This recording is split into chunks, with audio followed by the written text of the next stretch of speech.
Good evening, everybody. I am Betsy Fischer Martin, the Executive Director of the Women in Politics Institute at American University, and we are so glad that you are with us this evening for another installment of our virtual summer series, Women on Wednesdays.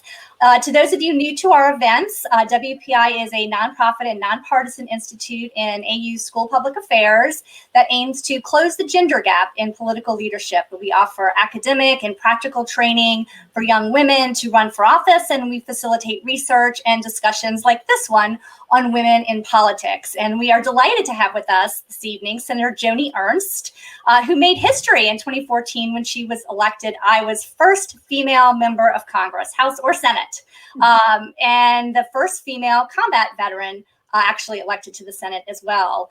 So we're thrilled that she's here with us to talk about her new book, Daughter of the Heartland, My Ode to the Country That Raised Me. You might expect she has more than a few stories to tell about her personal life, her military experience, and her incredible career in politics. We'll talk to her about all of that. I will say plenty of time for questions. So if you do have questions, please go to the bottom of your screen. You'll see an Ask the Question tab. You can ask a question there, and you can also upvote other people's questions that you're interested in. So please take a minute to do that as we start our discussion. And also in the bottom middle of the screen, you'll see a large green button that will take you to a new window to open up a link that you can order a copy of the Senator's book as well. So Senator, welcome. Thanks for doing this tonight. Oh, Betsy, thank you so much. I am honored to be with you and to be able to speak to your audience tonight as well and share some stories, and hopefully we'll have a few laughs as well as we go through the course of the next hour. It is an honor to be with you. Thank you so much. Well, thanks for being here. So I want to start really kind of at the beginning with your book is called Daughter of the Heartland. So take us back, if you will, to your early days growing up on your family farm in Stanton, Iowa, and tell us about that experience and what sort of that instilled in you.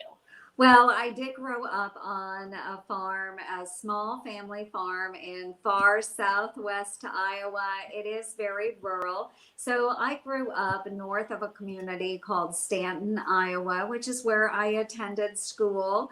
And that school, for those that come from rural areas, this is not anything new, but in my graduating class from high school, we had 24 of us that graduated.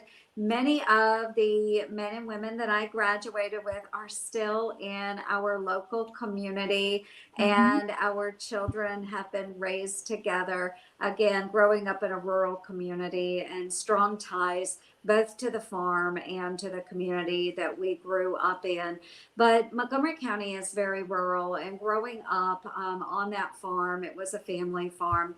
We just didn't have a whole lot. I didn't come from a politically connected family. I didn't come from a family of wealth.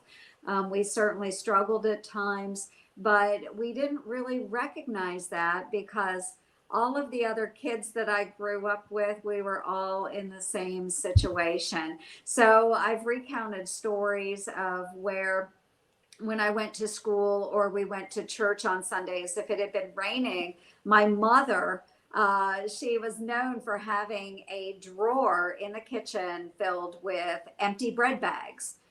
We saved and recycled everything on the farm. And she would slip those bread bags over my shoes, over my sister's shoes, if we had to go out, because it was always muddy outside. You know, we didn't live in a city. We didn't have, sidewalks or paved roads. So if we were waiting for the school bus or just even headed out to the car to go to church, she wanted to protect those shoes because we didn't come from a family where you could buy another pair of shoes if you ruined them. So, that was just the stories that we grew up with, the situations that we grew up with, and understanding you find ways of moving ahead through whatever challenge. So working on the farm, stories on the farm, you name it. If Dad needed it done, we were there to do it. My older sister and I and my little brother. That's you in the photo that we're showing, you in the middle there. Right. Little baby brother, I love those cheeks. So speaking of farms, I want to just go from there and ask you about the famous Make Them Squeal ad that sort of put you onto late night television and a lot of attention when you were running for the Senate.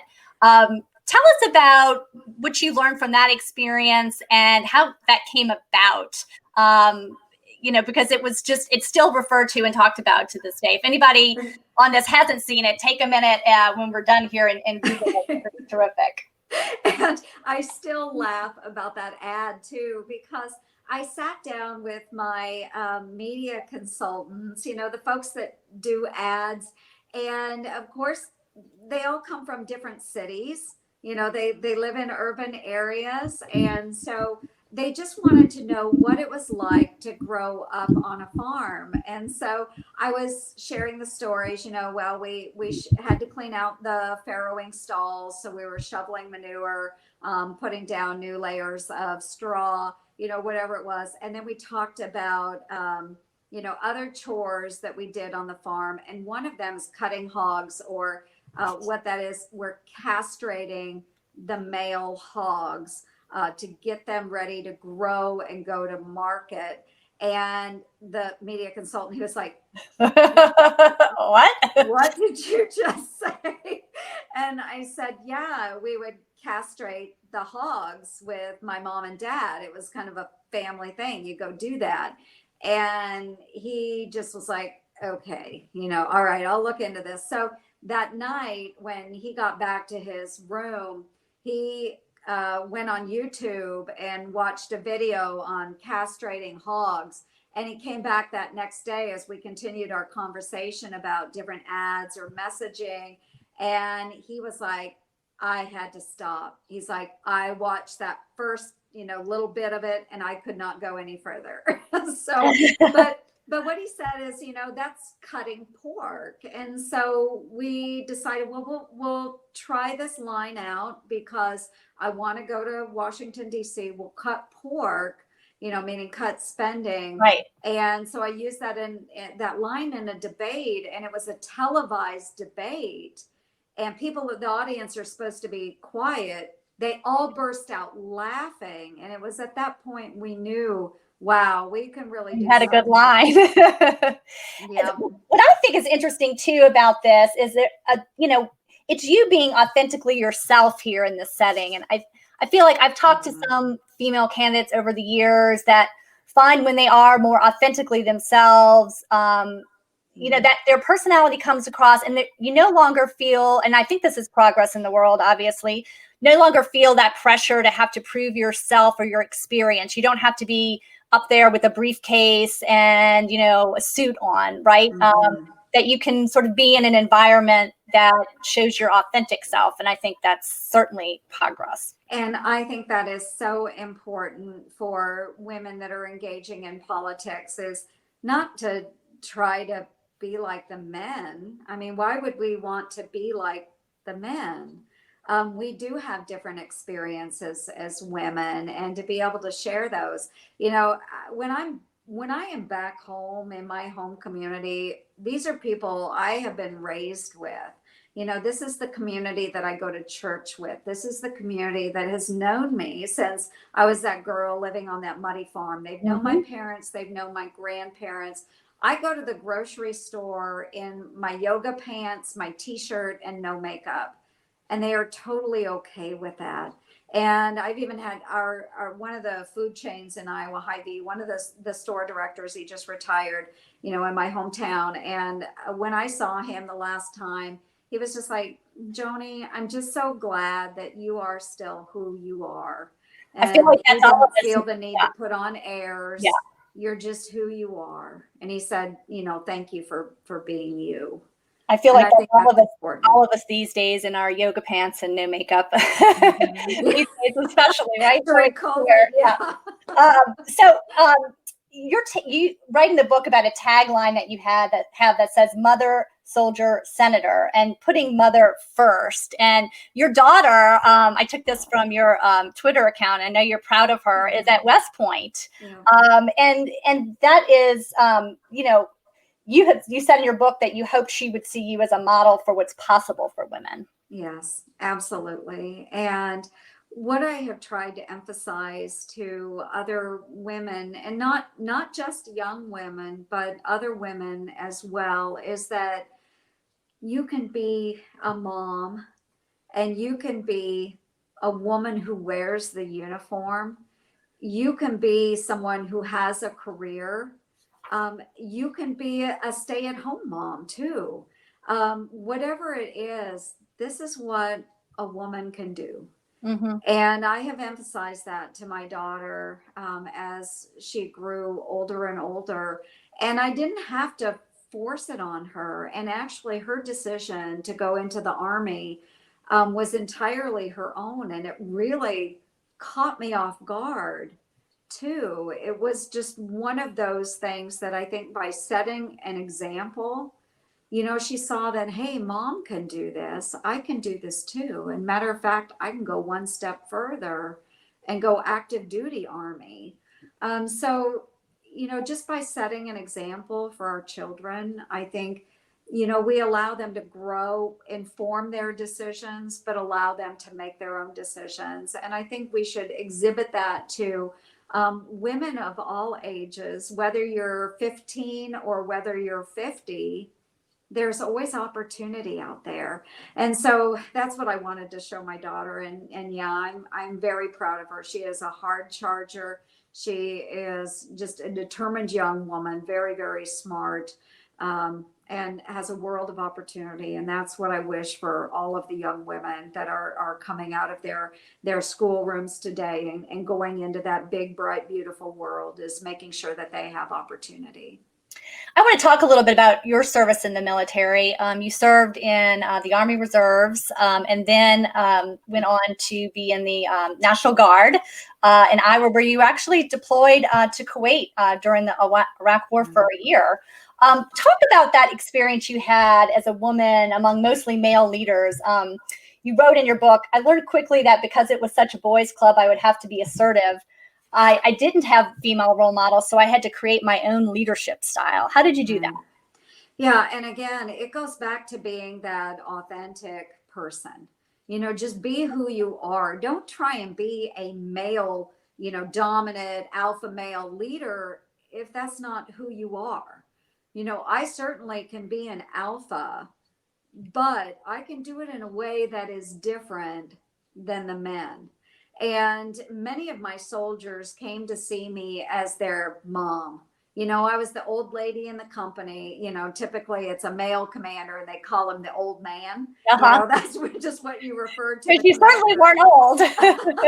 No, I was early 30s when we deployed, and I was a company commander, but I was the old lady, not the old man, but the old lady. And so they would bring their issues to me more as a mother. And I found, in counseling some of these young soldiers, not just on job performance or what our mission set was, in driving through Kuwait and Iraq at the beginning of the Iraq War, but, just in helping them through situations that they really felt maybe only a woman could give them advice on, whether it was illnesses with their children back home or just needing to, pour out whatever was on their mind if they were struggling with the long hours, that we were pulling. I mean, literally, my truck drivers were driving 20 hours a day, 20 hours a day at the beginning of the war.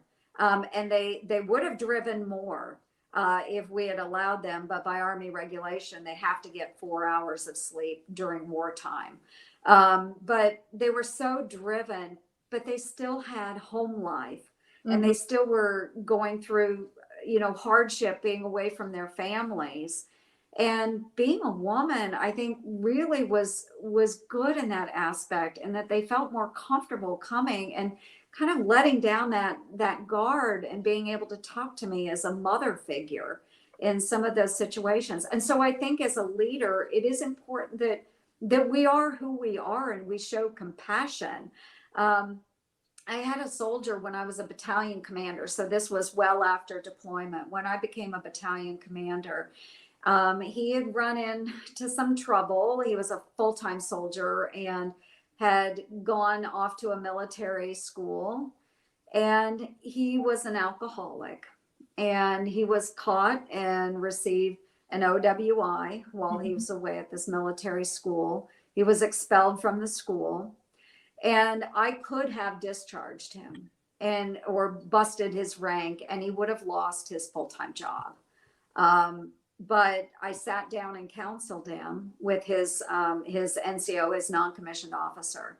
And we had a very, very constructive discussion, but only as a mom, only as a woman too, could I sit down and really have that heart to heart with him and get to the heart of his issues and understanding, and he admittedly was an alcoholic.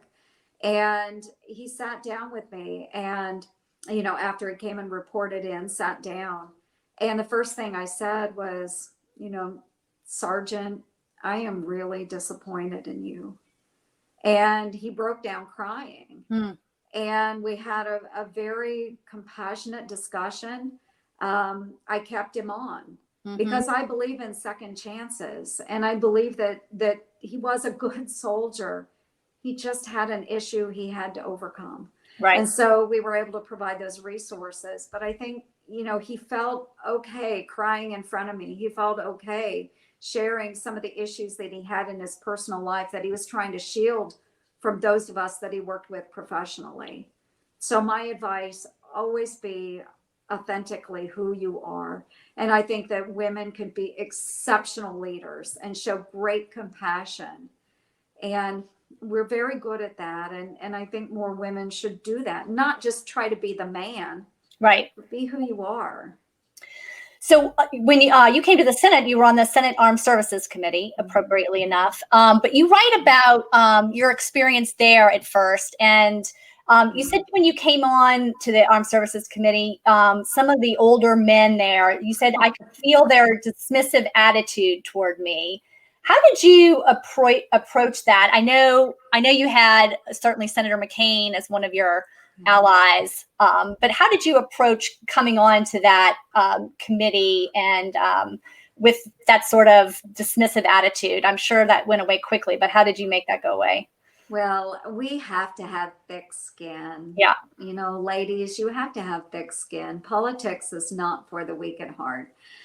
So really going in there and understanding that there are, perhaps biases that some of the older men would have about a younger woman joining what used to be, quite exclusively the men's club, especially in an area such as the military and the armed services, which in past years is predominantly men. But going in there and understanding that, what, I've worn those boots. My boots have been in the sand. Many of the people on that committee have never worn our nation's uniform. I'm the subject matter expert. I understand what it is to have hardship while deployed. I can understand that from a soldier's perspective, from that private all the way up through the ranks. And they can't.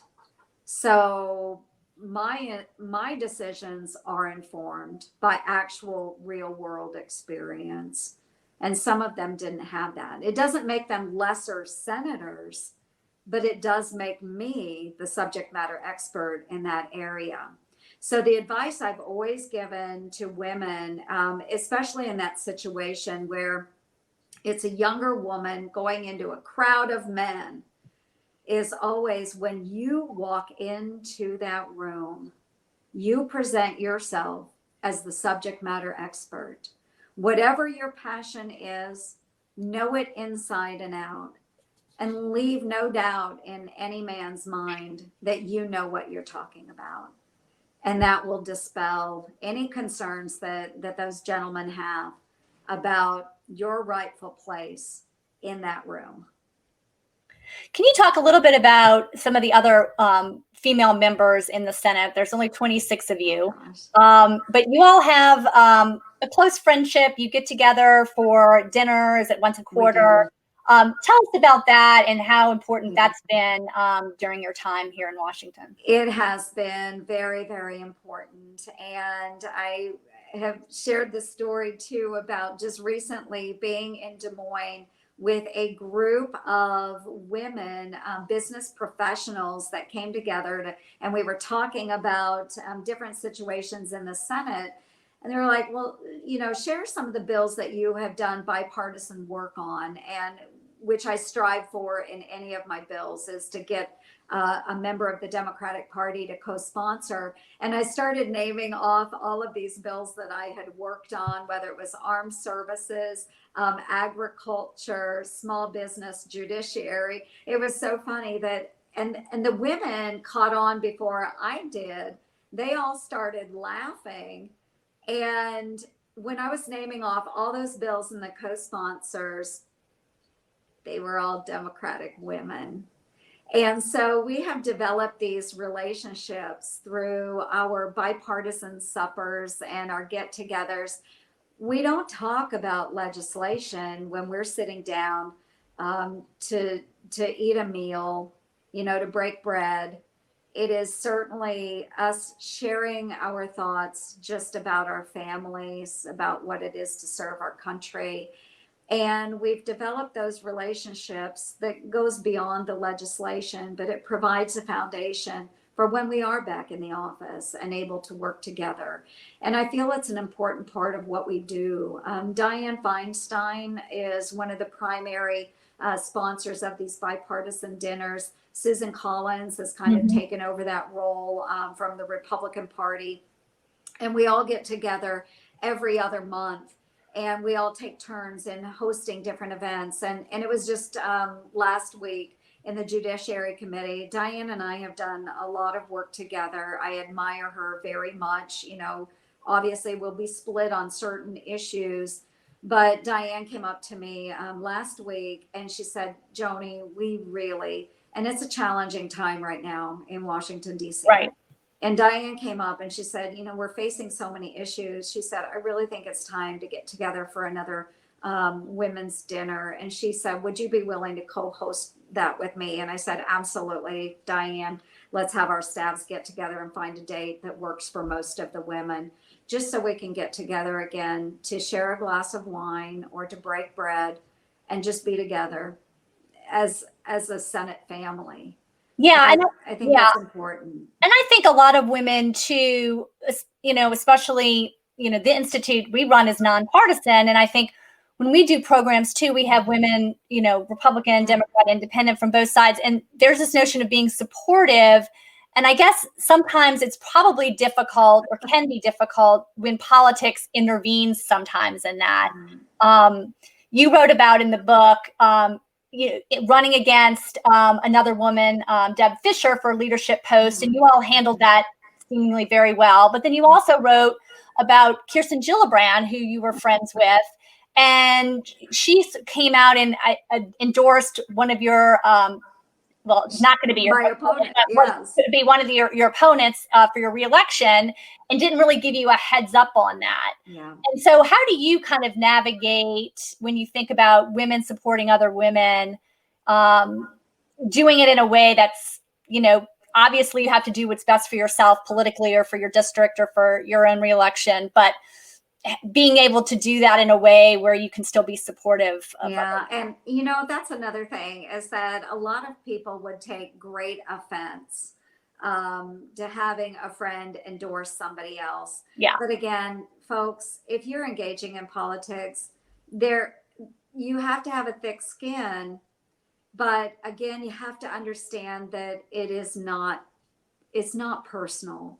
And I don't take it personally. Because I love Kirsten. Truly I do, because she is a good friend. And, you know, she was hurt because she was endorsing my opponent, because obviously they are politically aligned. And for Kirsten to get more of her work done, she needs more Democrats in the United States Senate. I Mhm. get that. I understand that. Certainly, I would love to have more Republicans serving in the United States Senate, but I love her and she is my friend. And so, after that announcement went out that she was endorsing my opponent, she quickly found me on the floor of the Senate, and she was so upset about it. And she's like, Joni, I really wanted to let you know ahead of this, and things being what they were, the announcement got out ahead of her. But she is still a very good friend, and we actually were visiting just a little bit ago about another piece of legislation that we might be able to work on together. But she will always be a friend, and you just have to understand you can't take things personally. We know that we have different goals and different objectives out there. But I would like to think that many of the women that are in the Senate now, that I will always be friends with, regardless of whether my tush is in that seat or not in that seat, that we will all have at least some common goals. And so, I value these friendships between the women. And again, there are just certain things we will disagree on wholeheartedly. But I firmly believe that if we have shared passions, regardless of party, we should be working together on those shared passions. I want to ask you, when you first came into the Senate, you were called to Mitch McConnell's office, sort of like being called to the principal's office. And he actually asked you if you would please give the State of the Union address, which may seem like a punishment to some people after the last couple of them have gone awry. But you managed to pull it off. I think you told your bread bag story. I did. And made some of the late night shows about that. But how was that kind of coming in new and being tapped to, give the Republican State of the Union response with all eyes on you? That must have been a stressful time. It was very stressful. It was very stressful. But again, just in being comfortable with who you are, being comfortable with your own personal story, and being able to step in front of that camera. And it's so weird. Just to be positioned and ready to go, because President Obama was speaking and we weren't sure, at what point will his address to the nation end, and when will you start? So you actually, those that are giving the response to the president, so I was giving the response to President Obama's speech. I had to stand in front of that camera ready to go. Or I can't remember how long I was standing there, but it makes for a very long evening standing there. So quite literally just standing in front of this camera. I'm sure those lights are hot too. And the lights are very hot. So remember the Marco Rubio, you can see why he needed the water. Grabbing the water bottle. Right. Drink.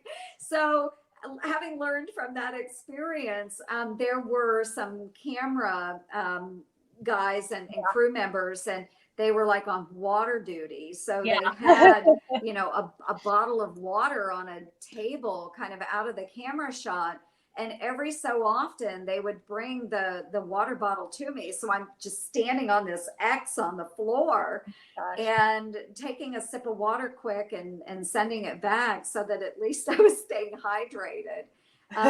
But to be asked to do that was a really significant honor, to be able to project again an Iowan's voice to the country. I'm so proud of where I come from. I'm proud of my upbringing. I'm just so honored to serve the state of Iowa, and I wanted to make sure that I did a really good job for folks back home in addressing the nation. And so it was a lot of pressure. It was very stressful, but I was so honored to be selected to serve in that position. I want to ask you also about a story that you write in your book about the potential of being selected as Trump's VP pick in 2016. And two things there, I guess. as we are sort of at the moment now where Vice President Biden is going to be making his selection, and we know it will be a woman, can you just share a little bit about what that experience is like for someone going through that selection process and having to, I don't know if you got as far as having to turn over documents and to be vetted and all of that, but just a little bit about that process, and then ultimately, why you decided not to move forward on that. Yeah, and it was, again, talk about a stressful environment. Having those discussions with the Trump campaign and going through that interview process. I did meet with the president and his wife Melania. We sat down at first, one-on-one with the president, and then Melania joined us midway through that interview process, and just visiting with both of them about different issues, things that were important to me. And I really enjoyed having that time with the president. He would ask very thoughtful questions, and he would listen to me as I gave my answers. But I just knew that moving forward with this, and I did not select to go through the vetting process because I just knew it wasn't the right time for me to move forward. And it was, I won't say it was hard to make that decision, but it is, and I never regret the decision that I made not to go forward with that process. But there were just a lot of things that timing was not right. I think with my personal life, my daughter was in high school. I knew that there would be enormous pressure on her. Some of the other things, obviously, that happened later on, and I shared in my book, had a factor in that decision as well. But moving forward, I was just so honored to be elected in 2014 to represent Iowa. And that was a commitment that I had made to Iowa voters as well, is that I would be their United States Senator. And it was a commitment that I intended to honor. So very, very thankful to be serving in the United States Senate and to have the platform I did, and to be able to still work with President Trump on a number of issues that are very important to Iowa, just in a different aspect than being a vice president. But I'm just very, very thankful to be where I am today. You mentioned being very candid in your book about some of the issues that you had went through in your personal life, and which became public, and then you very candidly spoke about them. You write about sexual assault, you write about domestic violence, your own marriage, and you've said that doing that, there's no way to make it pretty, so I might as well be upfront about what happened. You said in an interview, and you said that sharing your story and writing the book has been a little bit liberating in that respect. What do you hope to get across to people by talking about some of those painful times that you went through? Yeah, I think there are a lot of men and women that have gone through really difficult situations like divorce. And divorce is hard enough to go through. But then when you have the added strain of having been in an abusive relationship and a non-supportive relationship, it's just very hard. Right. And so what I wanted to communicate, once all of that information became public in my divorce, I was heartbroken because I didn't want my family to know the hardships that I had gone through. And certainly my mother and my daughter had witnessed some of that. And it was hard enough that they had to go through some of this with me, but then to have the whole world know that, wow, Joni Ernst was vulnerable. Joni just went through these things and feeling very weak. And we shouldn't, and I know better than that. But being the one that is being abused or has been physically abused, you feel weak. And it's hard to admit to others that I was in a vulnerable position.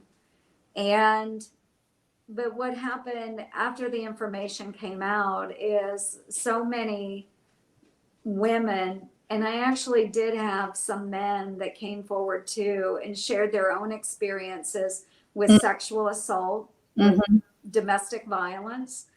But one woman in particular came to me after an event and pulled me aside, and she said, Joni, you went through these horrible things in your life, and yet you overcame those challenges. You went on, you were a battalion commander, you served our country, and you're a United States Senator. And it was at that moment that it hit me that in spite of challenges, I've been able to push through those. And I thank my parents for the upbringing I had, just drive through. Tomorrow's going to be another day. And so what I want women to understand is that in spite of those challenges, whatever they may be, is that we shouldn't let those challenges define who we are as a person, that we can overcome challenges and go on to do good things. We can go on to have happy lives. We shouldn't be caught up in the sorrow and the pain, and understand that tomorrow will be a new day and we can start all over again. And it was through that painful process of having that information put out there. I thought it was such a bad thing at first, but moving through that and hearing from women through emails, through notes in the mail, at town halls, pulling me aside afterwards, I understood that, perhaps my story can empower other women, that they can understand that this doesn't define who you are. You're not a vulnerable person. You can overcome and regain your strength. And I read where you had said to your constituents after the news, you said, I want people to understand that I'm the same person I was last week. You just know more about what's inside of me now. Absolutely. And I think people understand why it is I drive so hard to protect those that have been victims, but became survivors of sexual assault and domestic violence, and why those areas have been important to me. Why it is that I volunteered when I was in college for a domestic abuse hotline, a sexual assault hotline, and eventually worked my way up into carrying a beeper. I actually did calls to go work with survivors at the hospital, at the jail, just running errands with women so they felt safe, just simply going to get groceries, whatever it was. I've always felt that it was important to give back. And because I had been helped after my own sexual assault, which was a first boyfriend, a very, very unhealthy relationship. After that, and after the support that I had received, I felt it was important for me to give back to that organization and to help others that might be in that same situation, and just being service driven. And that helped me overcome some of those obstacles that I felt, with my own personal worth. I think I struggled with that. And I think maybe the women that are on this event tonight, maybe some of them may be struggling. I'm not worthy of love. I'm not worthy of a good career, whatever it might be. But, just my words, you are worthy. And we set our own self-worth. Right. We set so that, important. not others. Right. That's so important. I wanted to ask you, we've got a lot of questions for you from the audience. One of them here from Jessica is, do you have any female political inspirations when you start? Did you have any female political inspirations when you started in your political career? And who did you look up to in politics? My goodness. Yes. Okay. So one that probably most of you don't know, but Nancy Butker from Iowa was a state senator when I went into the state Senate, and she had served for many years in our Iowa legislature. And she had been an educator. She was obviously a statesman working in our Iowa legislature, but she was so well respected with both of the parties. And she was a prayer warrior as well. I mean, she and I would pray together over different situations. And she just really mentored me so well in the Iowa Senate. But our governor, Kim Reynolds, is an exceptional leader. And she had been my area's state senator before I became a state senator. And she was originally one of the first people to reach out to me and support me in raising for in running for county elected office. So Governor Kim Reynolds, state senator, now retired, Nancy Butker. And then certainly on a national scale, I was always in awe with tremendous women like Condoleezza Rice and others that had really broken barriers for women. Just being so well educated and well spoken on so many of the big issues that we're facing our nation. You mentioned Governor Reynolds, and I was just and her encouragement of you to run in the first place. Can you talk about the importance of encouraging other women to run for office? And I know a couple of times when you were running for that county position, and then when you were running for state senator, you had people tapping you on the shoulder, encouraging you to run, but then also saying, "I'll help you." Yes, absolutely. And interestingly enough, when Kim Reynolds ran for that state Senate seat, I had already been asked to run for that same state Senate seat, but again, just not having the right time or the right support to run for state Senate, I chose not to run. And Kim did, and I'm so glad she did, because she was the right person at the right time. But her encouragement and over again, and other people's encouragement over and over again, finally led me into the state Senate, and then eventually led me into the United States Senate. But what we find is that, and this is statistically proven, there are groups like 50-50 by 2020, encouraging women to run. They've gone back and studied this, and they find it takes at least 3 times, of a woman being asked to run before she will even consider it. And again, men, they'll just jump right in. They don't need somebody else telling them, hey, you can do this. They just jump in. Their egos are a little different, I think, than women. And no offense, please, men out there, no offense to men. I wish more women were like that too, because again, it's all about our self-worth. Right. Can I do this? We need more women to step up. Here's a question from Juliana. She says, do you know about the national strategy on women, peace, and security? How can we encourage more women to be a part of the armed forces and law enforcement? And do you believe there's a need to have more women in leadership positions within these institutions? Absolutely, I do. And I believe that we do need more women serving in the military, more women in law enforcement, and that will lead to more women serving in leadership positions, regardless. I even look at corporate America, and I think that there should be more women in leadership positions. But the only way we get there is by joining those ranks. And so we do need, and it's not just women, but it is, with the national dialogue right now, it's not just women, but it's also people of color. We really need everyone engaging in their communities and in these activities, whether it is, local elected office, a state, federal elected office, whether it's the military, whether it is serving on corporate boards or otherwise. It is really great to get involved, and we shouldn't have to ask you 3 times. If you need me to ask you 3 times, I'm going to ask. Yeah. But we want you to engage. And I do believe that we will be better reflective of our communities and our communities' needs if we have more women and more people of color joining those ranks.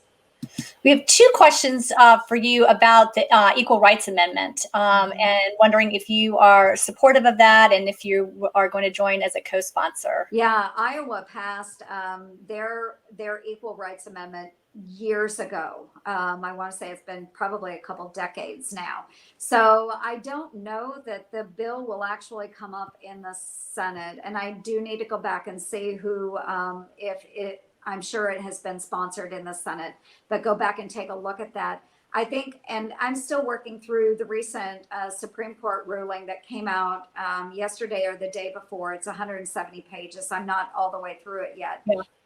But with that, we need to see how that reflects what is in the text for the Equal Rights I mean, Amendment. on the Civil Rights Act, yeah. Yes, exactly. So we'll go back and marry those two together and then decide how we proceed after that. There may need to be some changes and thoughts towards that, but certainly Iowa has been a leader in this area. We'll probably continue to be a leader in this area.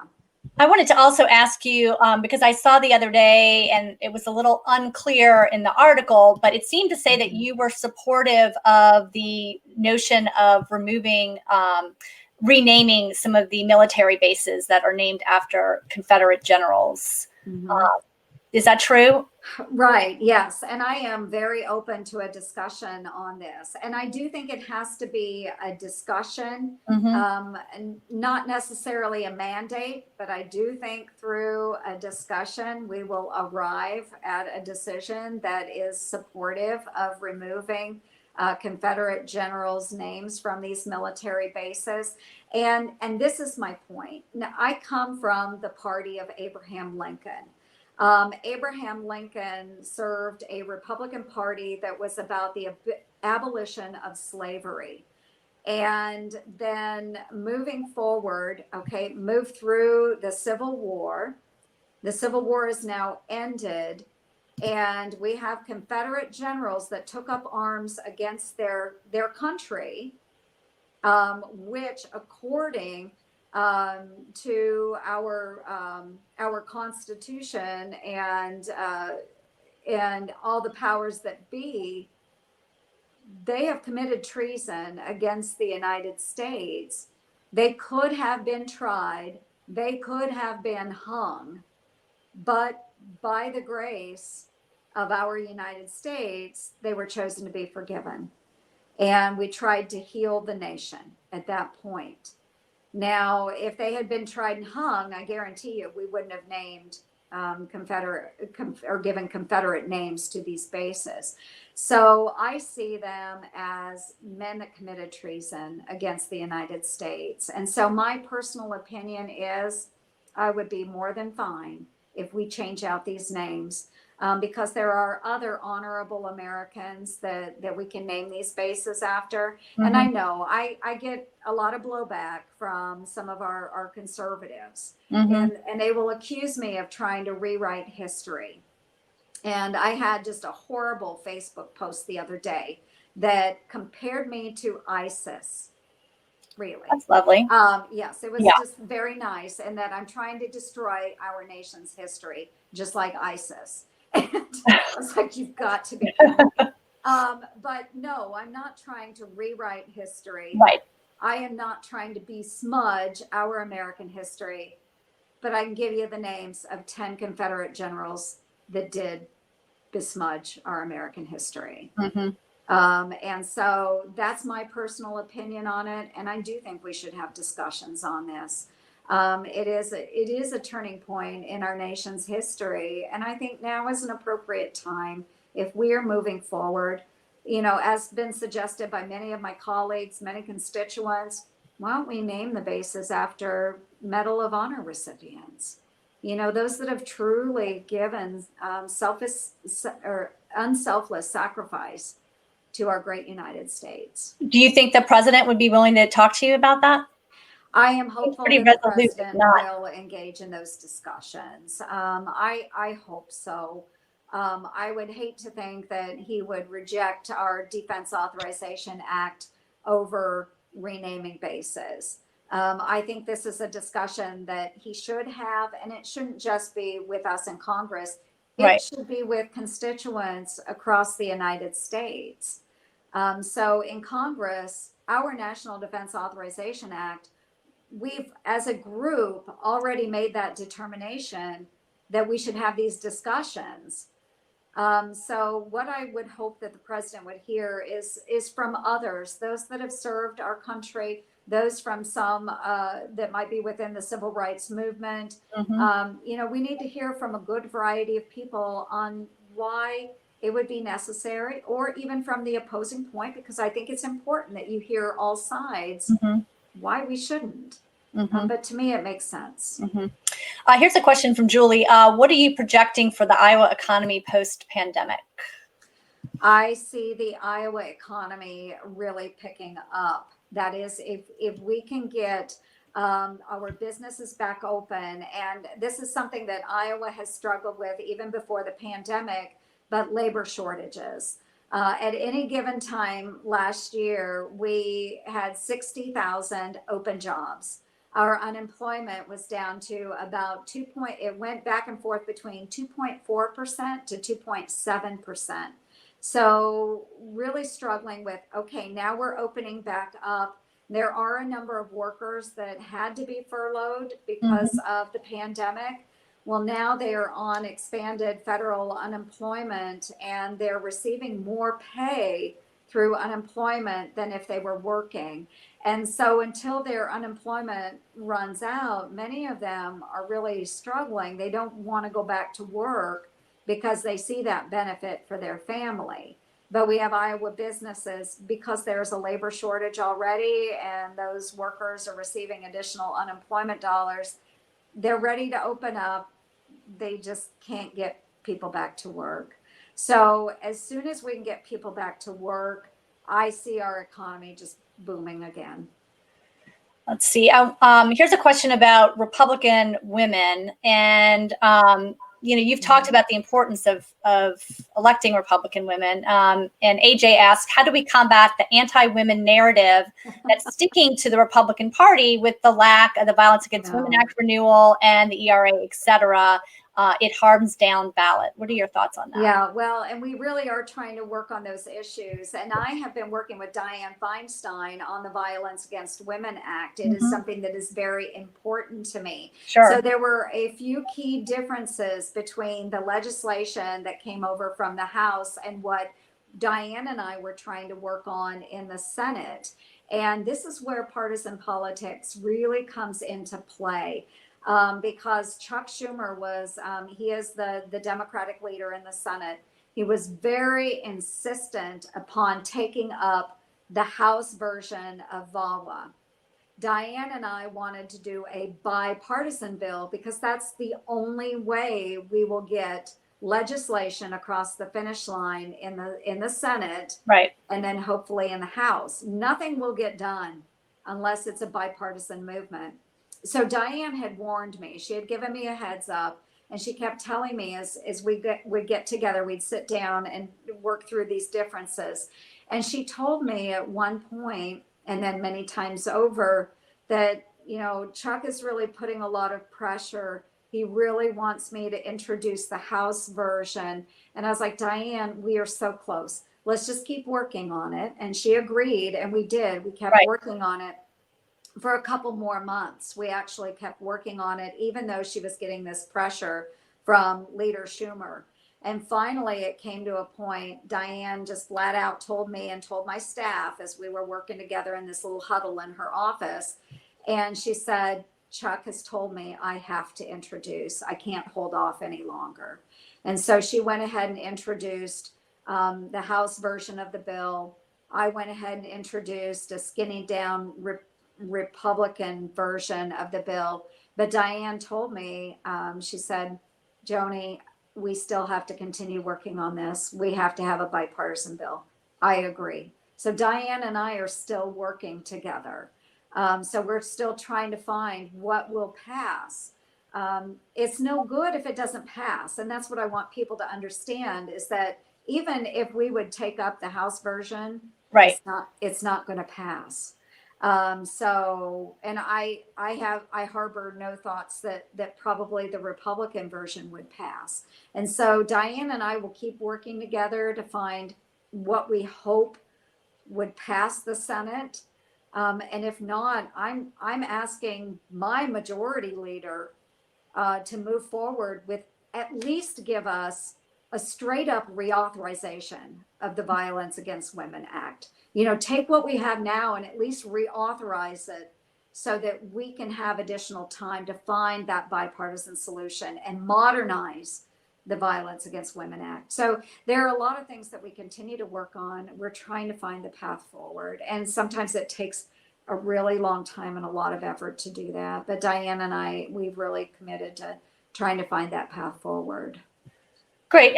Here is a good final question from Natalie. She says, do you have a process for de-escalating tense interactions with constituents who don't agree with you? I mean, you mentioned the ISIS posting on your Facebook page, but how do you approach those situations in order to find some common ground? De-escalation. Yeah. One, I did actually go back and respond, and this was on my personal page, Yeah. which I don't do political stuff on my personal page. It's, you know, I post photos of my daughter and you know, friends. but what I did do, I went back and from my perspective about renaming military bases, and I just laid it out. I didn't point any fingers. I didn't tag anybody in it. Right. It was just my perspective on why I believe what I believe.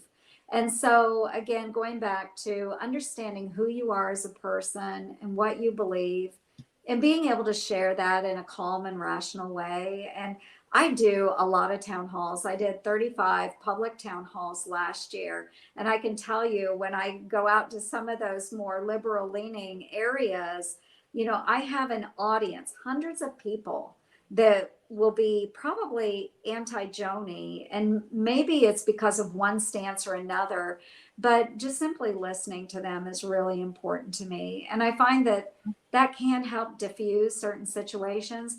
If they truly want to share a thought or an idea, they'll learn that they can do it in a calm, rational manner. If they're screaming at the top of their lungs, I'm probably not hearing their message. So if we can just simply have a conversation, sometimes that brings the tone down a little bit. Yeah. And we can actually visit just person to person about what's going on. And I think that's really important, again, to have thick skin and understand that people have different passions and different ways of communicating. But the only time we can really have that two-way communication is if we're just having a conversation. Right. I want to ask you one final question, but before I do, I want to let everybody else know too that next Wednesday we're going to have Simone Sanders with the Biden campaign, who has written a new book as well. No, You Shut Up, it's called, and she will be here. She will be here next Wednesday, so we invite you all to join us for that as well. And I guess before we go, Senator, we talked a little bit about you're up for re-election. How are you coping with trying to campaign in this era of coronavirus and, not be able to be sort of amongst your constituents campaigning? How are you able to do that and get out? And how are you thinking about ways to do that over the next couple of months? Because that's got to be tough. Oh, Betsy, it is tough. Yeah. And I love being out with people and interacting with people. And so this has been really difficult for me, but we are trying to use whatever platform is available. So whether it's a Zoom, go-to meetings, all of that. And I call it my Hollywood squares. We're all doing that, or Facebook Live events, a lot of telephone town halls, all of that to reach as many people as possible. I'll be back out on the campaign trail. We just haven't figured out how to do it in a safe manner yet. We'll continue to work on that. But we have to use technology, and that's what we're faced with now. But getting out where I can, when it makes sense, will be important. But it's just sharing as much information, utilizing whatever tools possible. Yeah. Well, thank you for coming virtually tonight to us, and I really appreciate all of your insights. Congratulations on the book. Thank you. Good luck on the campaign trail, and really appreciate it. Yeah, thanks so much, Betsy. Okay. And thanks for everyone for joining tonight. Yes, thank you, everybody. And if you missed any of tonight's discussion, there's a replay right at the same link that you can watch just a few minutes after we're done. So thanks so much, everyone. Thanks, Betsy. Good night, everyone. Thank you.